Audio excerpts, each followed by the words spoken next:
Kaka yangu, habari za sasa hivi? Salama, kwema lakini. Kwema, unaitwa nani? Mimi naitwa Kevin Julius. Kevin Julius. Kevin Julius, unajishughulisha na nini maeneo haya? Mimi haya mazingira mimi nauza mayai. Kazi yangu hapa ya kuuza mayai. Oh, sawa. Una sali dini gani labda? Mimi ni mlokole. Wewe ni mlokole? Mimi ni mlokole, yeah. Umeokoka kabisa? Kabisa yani.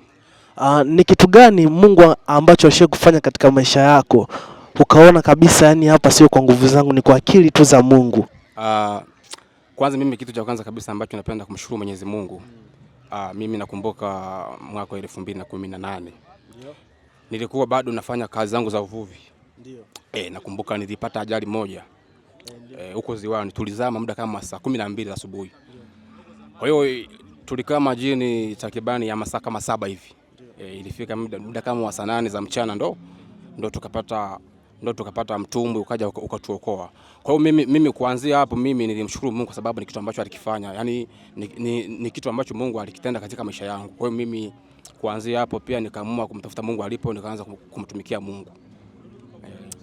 Pole sana kaka. Na ni wimbo gani wa shukrani ambao unaweza ukawimba unapokuwa na huzuni au unapokumbuka tukio kama hilo? Wimbo wowote ule wa shukrani ambao unaweza ukaimba kwa ajili ya kumshukuru Mungu kwa hicho kitu. Unajua brother, kwa kipindi hiki kusema kweli mimi yani kwenye kuimba sana sasa hivi siko sawa kabisa, kwa sababu nyimbo za kuimba kama kumshukuru Mungu, kusema kweli mimi sasa hivi siko sawa kwenye kuimba.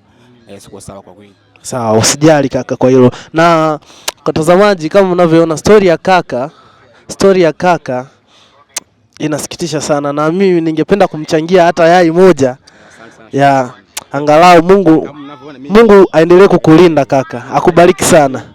Sawa. Kazi yangu ni hapa ya kuuza mayai. Mimi kwa siku naweza toa 3 za mayai.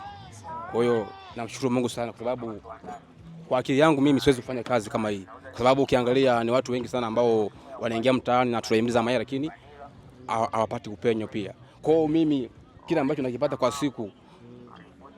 siku moja nachukua 3 za mayai, naingia shilingi 15,000 kwa siku moja.